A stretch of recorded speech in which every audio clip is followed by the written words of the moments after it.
Laisse tomber les vacances en famille, a aboyé mon père. Ce n'est plus ta place. J'ai souri et j'ai tranquillement retiré le paiement de 7200 € pour le lieu de séjour que j'avais couvert. Au matin, mon téléphone a explosé avec 51 appels manqués et un courriel amusant transféré par ma mère, urgent, réservation annulée pour défaut de paiement. Je n'ai envoyé qu'un court message. Je m'appelle Léna Allard. J'ai 32 ans et pendant la majeure partie de ma vie d'adulte, mon titre non officiel dans cette famille a été celui de « forfait vacances ambulant et fonds d'urgence ». Pas sœur, pas fille, pas même juste Léna.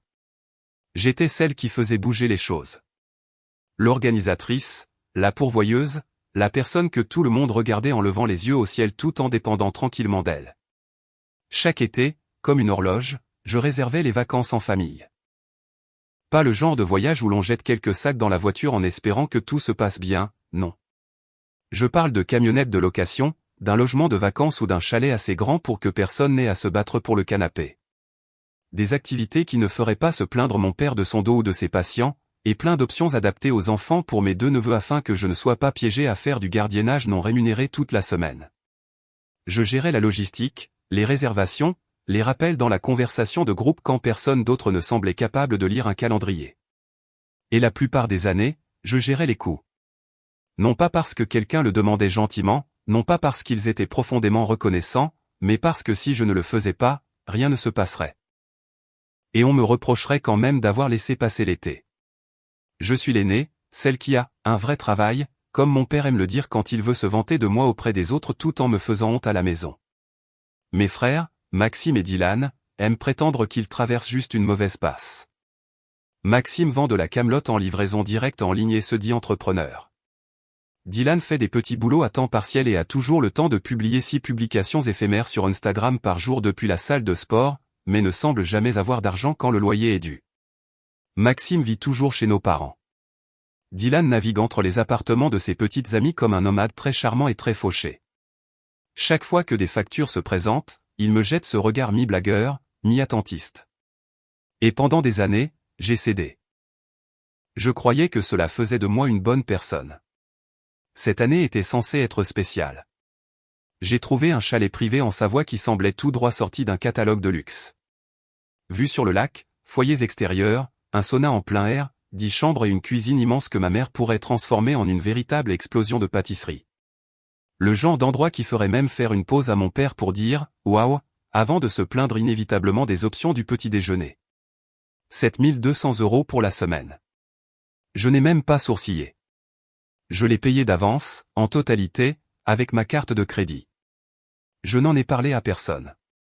Je me suis dit que c'était parce que je voulais que le chalet soit une surprise, que je voulais voir leur visage quand ils réaliseraient à quel point c'était agréable. La vérité était plus laide. Je n'avais pas envie d'entendre Maxime me demander de rajouter 450 € pour qu'il puisse amener une petite amie qu'il connaissait depuis 3 semaines. Je n'avais pas envie d'écouter Dylan se plaindre de l'argent pour l'essence. Je n'étais même pas excité pour le voyage. Je me préparais au drame habituel, aux plaintes, aux commentaires marmonnés sur le fait que les lits étaient trop fermes, ou que le trajet était trop long, ou que les activités étaient un peu excessives. Mais un sens du devoir était profondément ancré en moi, comme une mémoire musculaire que je ne pouvais pas désactiver. Tenir toute la machine dysfonctionnelle ensemble, c'était juste ce que je faisais. Mon petit ami, Lucas, avait essayé de m'en dissuader. « Tu n'es pas obligé de continuer à faire ça », m'avait-il dit un soir alors que je lui montrais les photos du chalet sur mon ordinateur portable. Ce sont des adultes, Ils peuvent organiser leur propre voyage. Ils ne le feront pas, avais-je répondu en refermant l'ordinateur. Et puis ma mère pleura en disant que nous ne prenons plus jamais de temps pour la famille. Et d'une manière ou d'une autre, je serai toujours la méchante. C'est plus simple comme ça. Il m'avait jeté un regard que je ne voulais pas analyser. Plus simple pour eux, peut-être. Pas pour toi. 2 semaines avant le voyage, nous avons fait une soirée grillade chez mes parents. Burger grillé, assiette en carton, mes neveux courant partout avec des sucettes glacées à moitié fondues. Le genre de journée qui semble normale de l'extérieur. Maman s'affairait autour du grill. Maxime se vantait bruyamment d'un accord avec un fournisseur qu'il était, sur le point, de conclure. Dylan montrait ses muscles à ses enfants en leur parlant de ses « gains ». Lucas n'a pas pu venir. urgence au travail, donc c'était juste moi, marinating dans mes vieux rôles. Soudain, mon père m'a prise à part près du garage. Pas de préambule, pas de « comment vas-tu » ? Justin, viens ici une seconde. Nous nous sommes éloignés du bruit.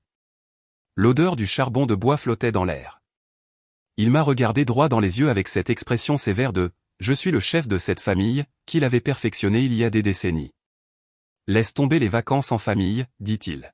« Ce n'est plus ta place. » C'était tout. Pas d'explication, pas de suite. Il s'est retourné et est reparti vers la terrasse, criant quelque chose à propos de burgers trop cuits, comme s'il n'avait pas juste fait exploser une grenade avant de s'éloigner de l'explosion. Je suis resté là, à fixer son dos. Ma mère riait avec les enfants de Dylan, essuyant du ketchup sur leur visage. Maxime l'écoutait à moitié tout en faisant défiler son téléphone. Dylan racontait une histoire sur la façon dont il avait failli être repéré à la salle de sport. La scène continuait de bouger comme si de rien n'était. J'aurais dû être choqué. Je ne l'étais pas. Au fond de moi, je pense que j'avais toujours su que quelque chose comme ça allait arriver. Il ne m'avait jamais vraiment vu comme faisant partie de la famille de la même manière. J'étais l'infrastructure, l'échafaudage invisible, celle qui donnait l'impression que tout était stable pour qu'ils puissent prétendre se tenir debout par eux-mêmes. Je n'ai pas discuté avec mon père. Je n'ai pas demandé ce qu'il voulait dire. Je ne lui ai pas dit que j'avais déjà réservé le voyage ou que j'avais avancé la totalité des frais. J'ai attrapé mon sac, dit un vague au revoir, et suis rentré chez moi en silence. Une fois arrivé, j'ai ouvert mon ordinateur portable et me suis connecté à mon compte bancaire. Le débit de 7200 € me fixait, un monument à un endroit où je n'avais apparemment plus ma place. Mes mains n'ont pas tremblé lorsque j'ai cliqué sur « Demander un remboursement complet ». L'écran de confirmation est apparu. L'argent est revenu sur mon compte presque instantanément. Ensuite, je me suis connecté à quelques autres choses. Le compte des services publics que je payais discrètement depuis que leur électricité avait été coupée il y a 3 ans. Le portail des frais de scolarité pour la fille de Dylan.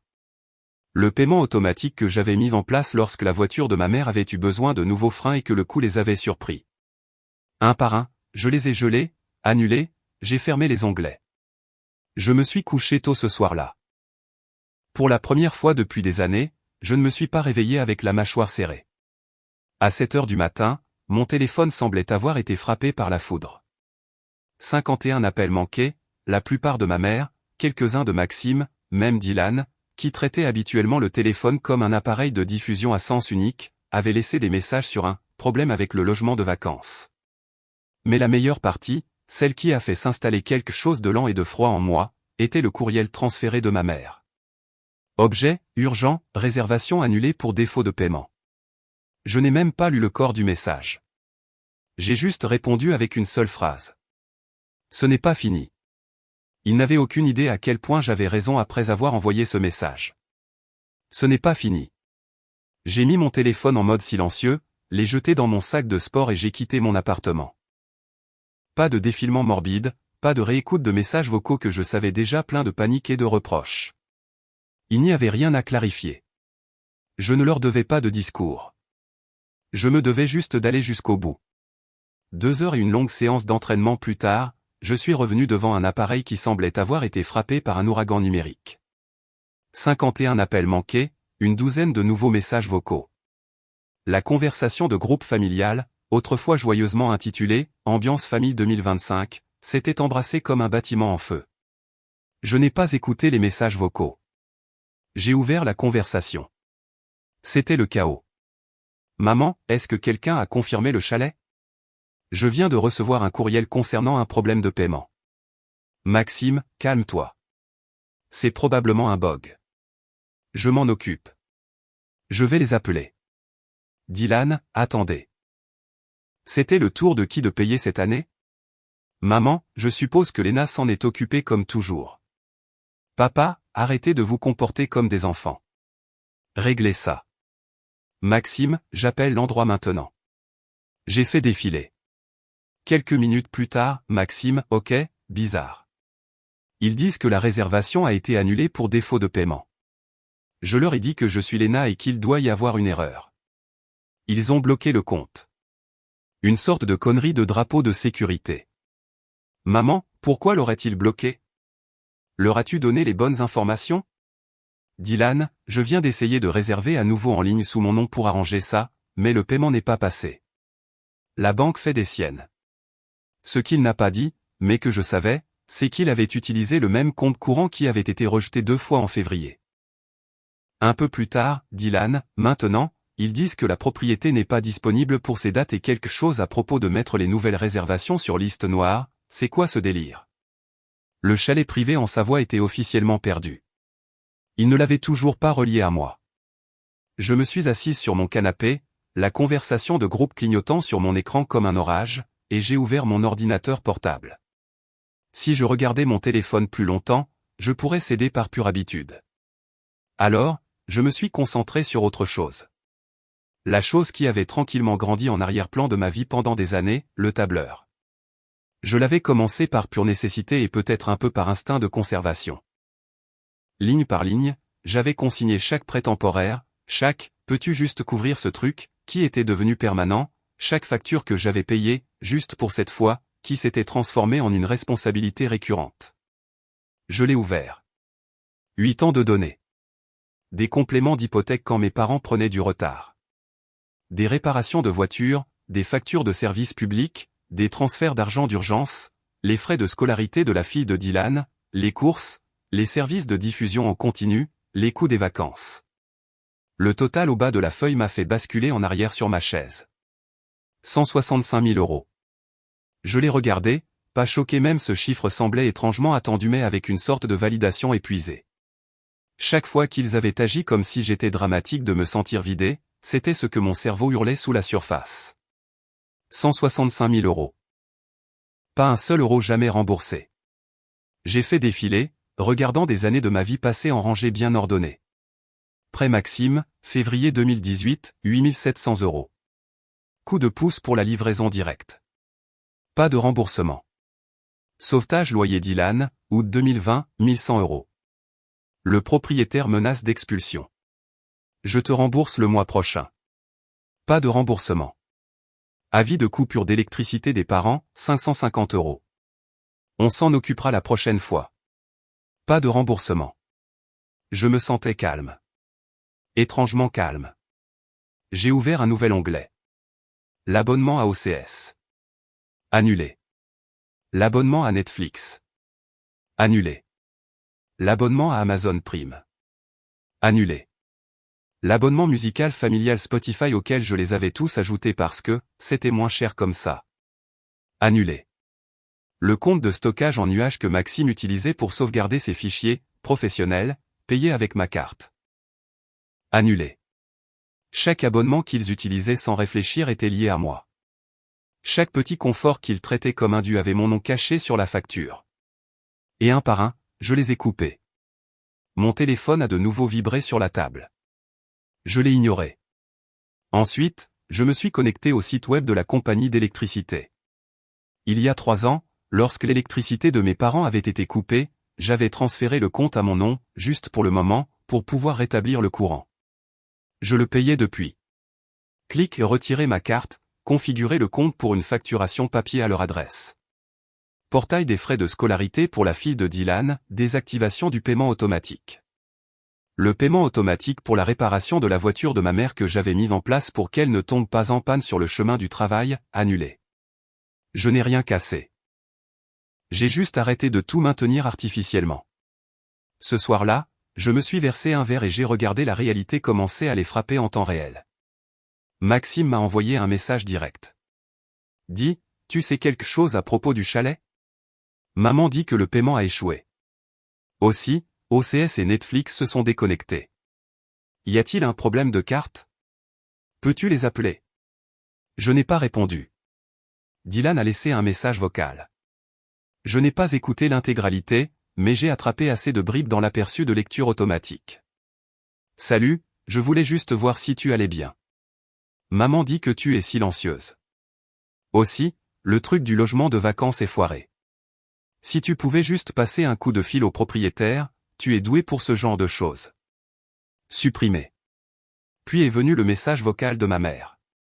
Salut, chérie. Je pense que certaines choses sont en train d'être coupées. Nous sommes un peu confus en ce moment. Peut-être qu'il y a eu une erreur avec ta carte. Ton père est contrarié pour le voyage, mais nous sommes tous déçus. Les enfants l'attendaient avec impatience. Peux-tu m'appeler quand tu auras un moment? Toujours pas d'excuses. Toujours pas de reconnaissance de ce que mon père avait dit. Juste de la confusion que la machine ait cessé de fonctionner, comme si le système lui-même avait mal fonctionné, et non les personnes qui avaient bâti leur vie sur mon dos.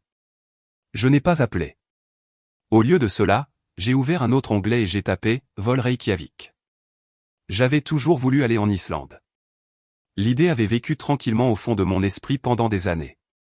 Aurore boréale, spa géothermique, plage de sable noir, un endroit qui ne ressemblait en rien à ma vie. La même semaine que celle où le chalet familial était censé avoir lieu. Vol direct réservé. J'ai choisi un hôtel petit mais magnifique, j'ai ajouté une visite au lagon bleu, puis j'ai survolé la section « Ajouter une expérience » pendant un long moment avant de cliquer sur un tour en hélicoptère au-dessus d'un glacier. J'ai hésité pendant exactement 3 secondes avant de cliquer sur « Confirmer ». 7200 € avaient autrefois disparu de mon compte pour un voyage que je ne voulais pas avec des gens qui ne me respectaient pas. Maintenant, je dépenserai moins que cela pour une semaine quelque part où personne ne pourrait me joindre, même par accident. Alors que je fermais mon ordinateur portable, mon téléphone a vibré avec un nouveau texto de Lucas. Comment tu tiens le coup? J'ai pensé à mentir, à dire que j'allais bien, que ce n'était qu'un drame familial, que ça passerait. Au lieu de cela, j'ai tapé, j'ai tout annulé, remboursé le chalet, coupé tout ce que je payais. Il panique. J'ai réservé l'Islande à la place. Il y a eu une pause. Puis sa réponse est arrivée. Bien. Je suis fier de toi. Un deuxième message a suivi. Tu sais que ça va tout changer, n'est-ce pas? J'ai jeté un coup d'œil à la tempête de notifications non lues, aux appels manqués, aux messages paniqués. C'est déjà fait, ai-je répondu. J'ai posé le téléphone, éteint la sonnerie et laissé l'appartement devenir silencieux. Pour la première fois depuis longtemps, je ne me préparais pas à la prochaine demande. J'attendais que ma propre vie commence enfin. La première semaine, sans moi pour tenir les ficelles de la famille, a été étrangement calme, comme le moment après que la sirène d'alerte à la tempête retentit mais avant que la tornade ne frappe. Je ne consultais plus la conversation de groupe, mais je n'en avais pas besoin. Je pouvais sentir le changement à travers les messages qui arrivaient individuellement. La panique se transformant en calcul. Le calcul se transformant en manipulation. Et sous tout cela, quelque chose que je n'avais jamais vu chez eux auparavant, la peur. Cela a commencé avec Maxime. Il a envoyé une image animée. Une image animée. Un chien de dessin animé sirotant un café dans une pièce en feu avec la légende « Organisation des vacances en famille » à la fin. Puis il a enchaîné avec « Pas de pression, Serette. Fais-nous juste savoir où tu en es. » Comme si nous rions tous de cela ensemble. Comme s'il n'avait pas essayé de se faire passer pour moi avec une adresse courriel de 2016 pour régler la réservation du chalet après son échec. Comme s'il n'avait pas spammé mon téléphone pendant 48 heures d'affilée. Je n'ai pas répondu. Quelques heures plus tard, Dylan est intervenu avec un lien vers une cabane délabrée dans le Morvan. La photo semblait avoir été prise du point de vue de quelqu'un fuyant une scène de meurtre. Il a écrit « Celle-ci n'est pas mal. Un peu rustique. Pourrais-tu nous avancer la compte pour ne pas perdre la fenêtre de réservation? On peut te rembourser tout de suite. Tout de suite. De la même manière que j'avais été remboursé pour tout le reste. Jamais. Pourtant, je n'ai pas répondu. À la fin de la journée, leur ton a commencé à se durcir. Maxime a envoyé un court message. Tu es injuste. Dylan a laissé un message vocal qui commençait comme une fausse prise de nouvelles. Juste pour m'assurer que tu vas bien, Léna. On s'inquiète tous. Mais il a rapidement dérivé vers la vraie raison de son appel. Tu as compliqué les choses pour rien. Personne ne t'a demandé de tout faire. Tu as juste pris les choses en main, et maintenant tu nous punis pour ça. J'ai supprimé le message avant qu'il ait fini. Je n'avais pas besoin d'entendre une seconde de plus quelqu'un réécrire l'histoire parce qu'elle ne lui profitait plus. Puis ma mère a laissé son propre message vocal. Sa voix était douce, trop douce. La douceur qu'elle réservait au moment où elle voulait quelque chose. Salut chérie, je m'inquiète pour toi. Les mots de ton père sont mal sortis. Nous disons tous des choses que nous ne pensons pas quand nous sommes dépassés. Et je sais que tu t'es toujours surpassé. Peut-être trop parfois. Trop parfois. Cette phrase m'est restée dans le crâne comme une punaise.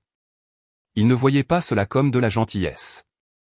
Il le voyait comme du contrôle. Il me voyait comme le problème. Je ne l'ai pas rappelé.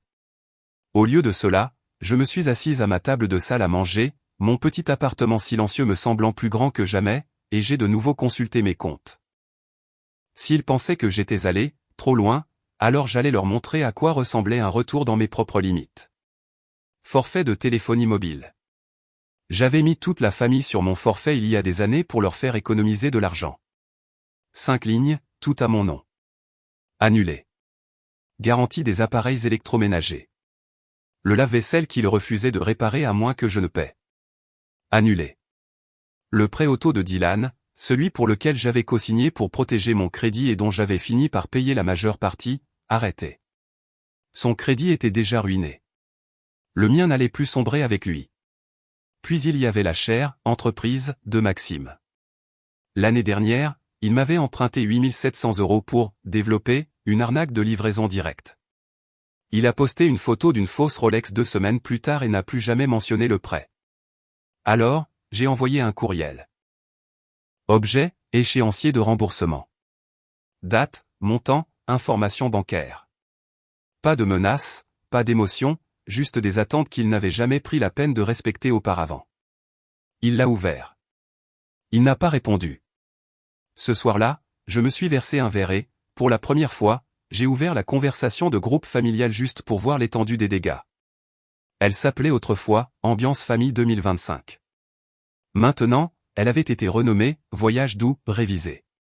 Tout le fil de discussion se déroulait comme une catastrophe au ralenti. Maxime tentant la bravade, voyage en voiture en camping-car à la place. Ce sera amusant.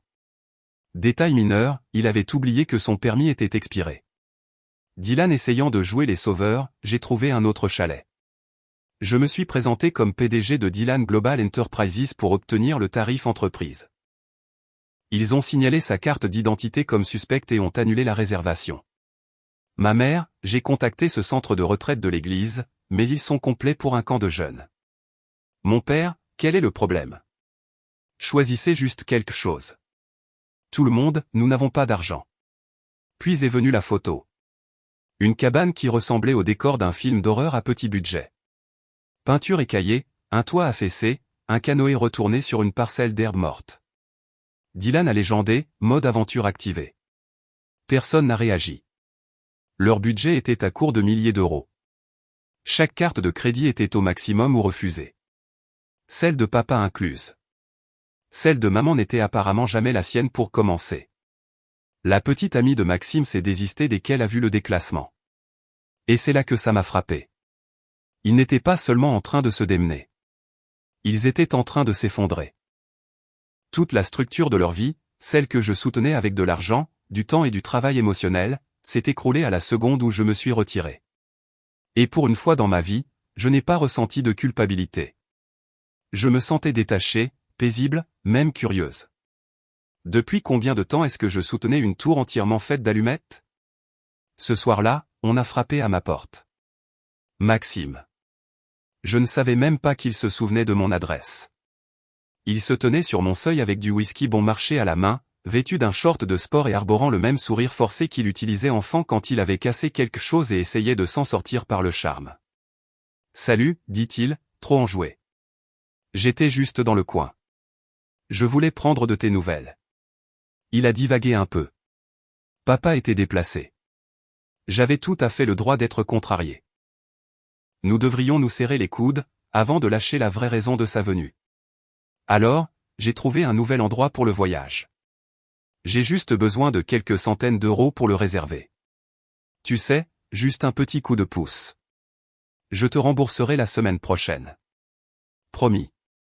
Je n'ai pas dit un mot. J'ai juste lentement refermé la porte sur son nez.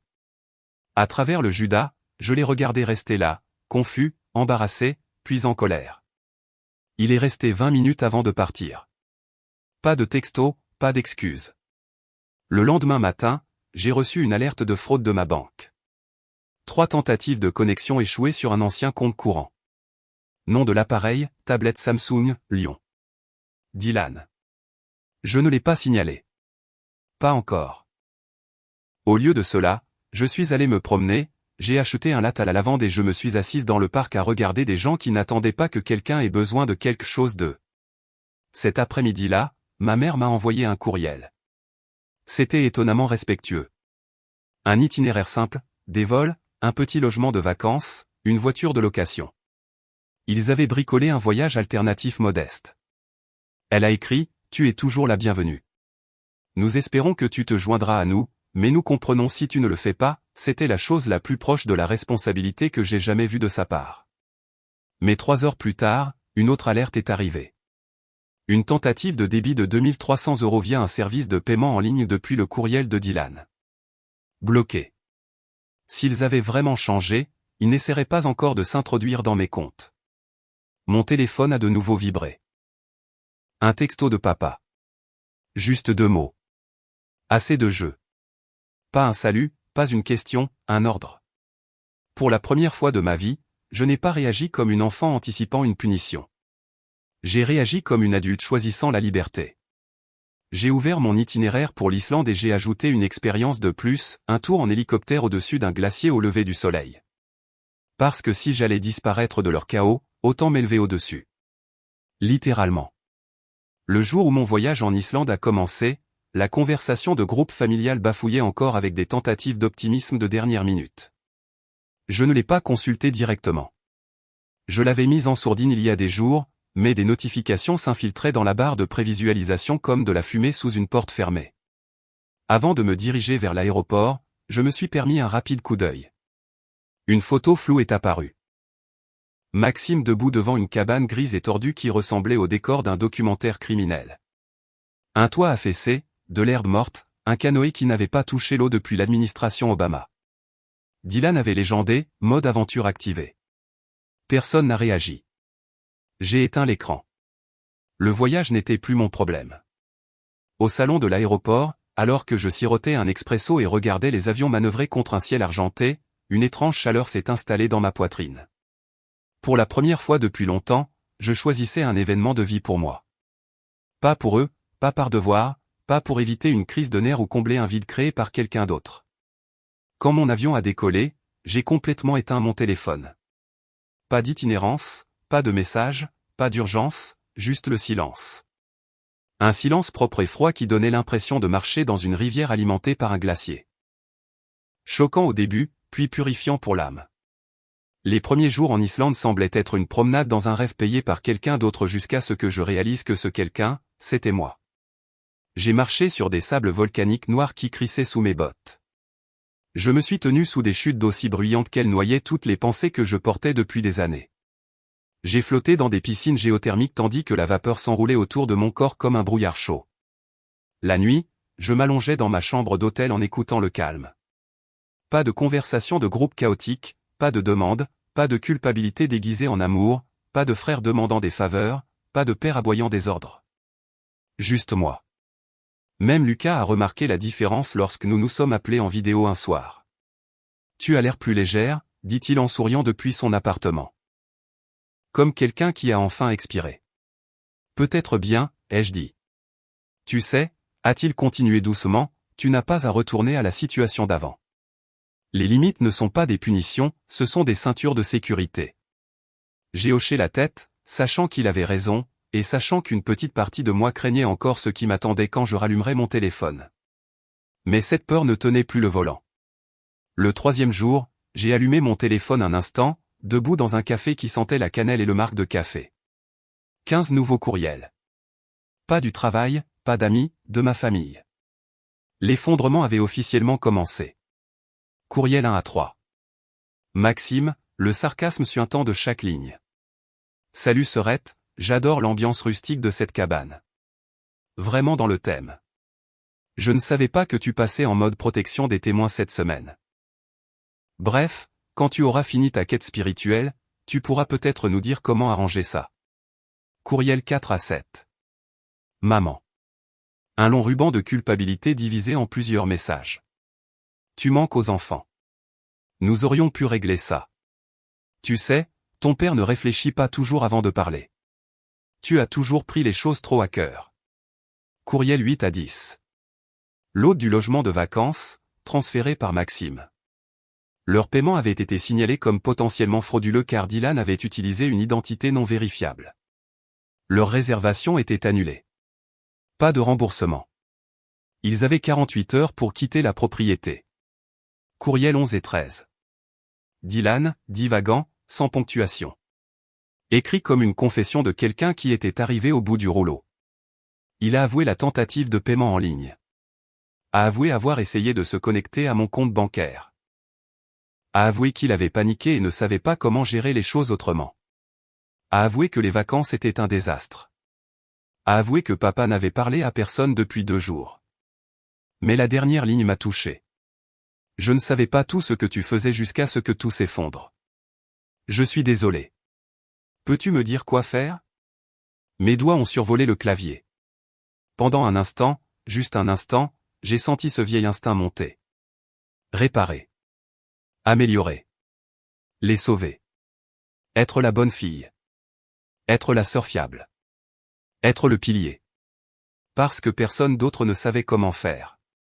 Puis je me suis souvenu du garage, de la voix de mon père. Ce n'est plus ta place.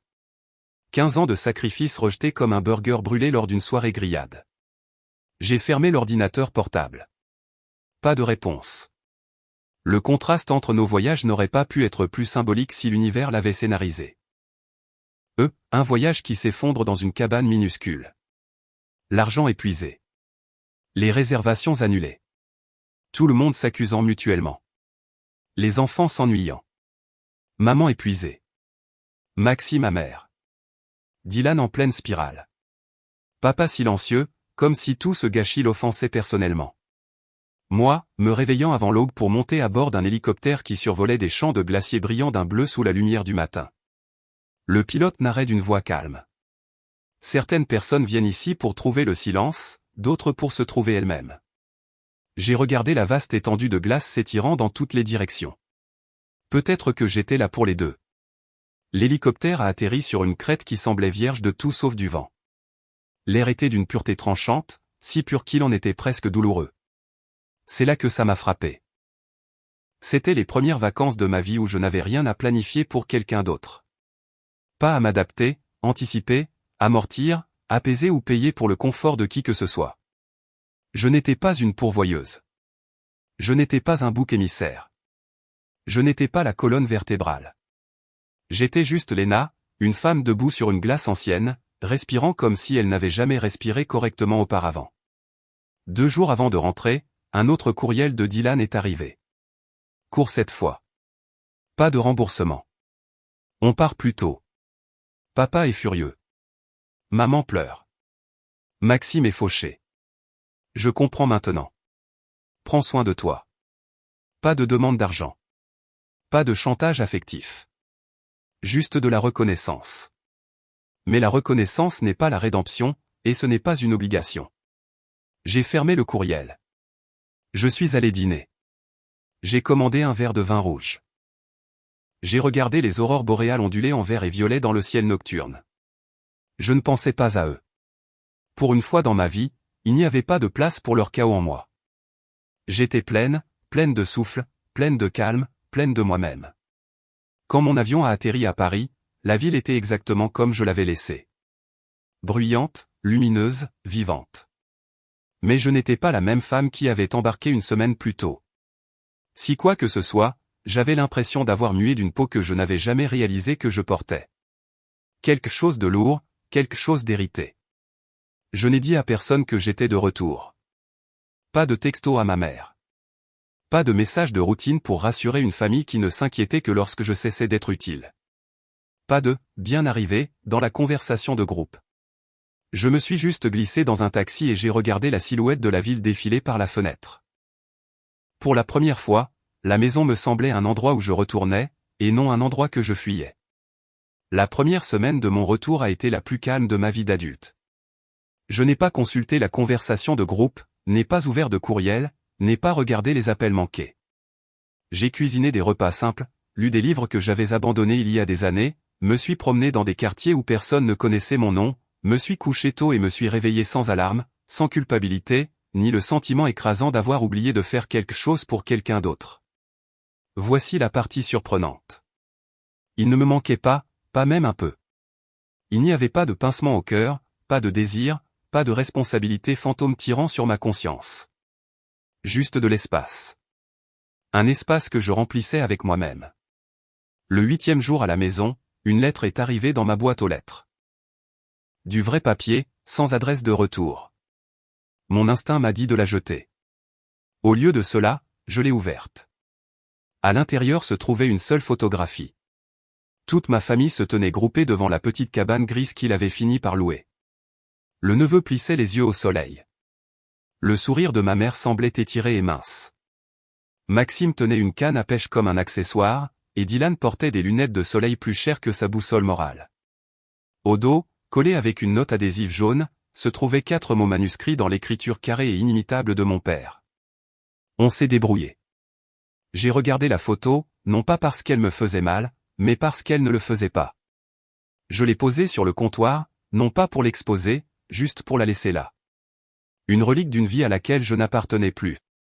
Plus tard dans la nuit, je l'ai glissée dans un tiroir. Pas jeté, pas sentimental, juste archivé, comme un chapitre qui méritait d'être reconnu, pas répété.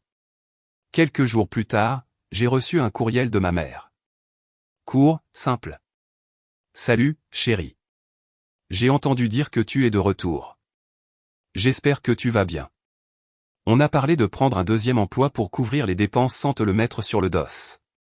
Ce n'est plus ta place. Pendant un instant, tout en moi s'est immobilisé. Ce n'est plus ta place. Les mêmes mots que mon père avait utilisés pour m'exclure. Mais cette fois, recadré. Non pas comme une punition, non pas comme un rejet, mais comme une acceptation. Pour la première fois de ma vie, ma mère reconnaissait que le poids que je portais n'avait jamais été censé être le mien. C'était quelque chose. Pas le pardon, pas la réconciliation, juste la prise de conscience. Et parfois, la prise de conscience suffit. Le lendemain, mon application bancaire a signalé une notification. Virement entrant, 230 € de Dylan. Mes mots, je commence petit. Sans rancune. Je comprends maintenant. Ce n'était même pas une égratignure dans ce qu'il me devait. Mais c'était réel. Un geste sans manipulation attachée. Je suis resté avec cette pensée pendant un moment. Puis j'ai fermé l'application. Pas de réponse, pas de commentaire. Je ne retournais pas dans ce rôle, mais je ne fermais pas non plus la porte à sa petite tentative de grandir. La vie ne m'avait pas offert beaucoup de moments où ma famille agissait comme des adultes. C'était ce que j'avais vu de plus proche. Un mois plus tard, une autre enveloppe est arrivée. Celle-ci était sans équivoque une invitation de mariage. Carton crème, lettre dorée. Maxime. J'ai presque ri. L'idée d'y assister semblait absurde, mais à l'intérieur de l'enveloppe se trouvait une note manuscrite. 3 lignes. Si tu viens, nous saurons que cela signifiait quelque chose. Si tu ne viens pas, nous le saurons aussi. Quoi qu'il en soit, merci pour tout ce que tu as fait. Tu nous as soutenus plus longtemps que nous ne le méritions. Je n'y suis pas allé, mais je n'ai pas non plus jeté la note. Certaines fins n'ont pas besoin d'une conclusion complète. Parfois, une vérité adoucie suffit. Les mois ont passé. Dylan a continué d'envoyer 230 € chaque mois. Jamais plus, jamais moins. Silencieux et constant. Pas de culpabilité, pas de message, pas d'excuses, juste le remboursement. Je respectais cela plus que n'importe quelle excuse. Ma mère envoyait de courts courriels de temps en temps, des liens vers des articles qu'elle pensait que j'aimerais, des photos du jardin, pas de pression, pas de pièges émotionnels, juste normal. Mon père n'a jamais pris contact. Mais d'une certaine manière, cela semblait aussi normal. Dans leur silence, leurs lents efforts, leur tentative maladroite de devenir adulte, quelque chose est devenu clair. Ils ont enfin compris à quoi ressemblait la vie sans que je porte le fardeau. Et j'ai enfin compris à quoi ressemblait la vie quand j'ai cessé de les laisser faire. Voici le rebondissement que personne n'a vu venir. Ni eux. Ni même moi. Je n'avais pas besoin d'excuses pour être libre. Je n'avais pas besoin de remboursement pour me sentir entière. Je n'avais pas besoin de leur validation pour sentir que je comptais. Tout ce dont j'avais besoin, c'était de prendre assez de recul pour me souvenir de qui j'étais sans leurs mains sur mon dos, me poussant dans des rôles pour lesquels je ne m'étais jamais porté volontaire. Maintenant, quand j'ouvre mon tiroir à bazar et que je vois cette photo d'eux devant la triste petite cabane, je ne ressens pas de colère. Je ressens de la clarté. Ils ont survécu. J'ai prospéré. Et pour une fois, ces deux choses n'étaient pas dépendantes l'une de l'autre. Il n'y aura pas de réunion spectaculaire. Pas de conclusion parfaite bien ficelée. Pas d'arc de pardon hollywoodien. Juste ceci. J'ai arrêté de me faire défaut à moi-même. Et cela a fait toute la différence.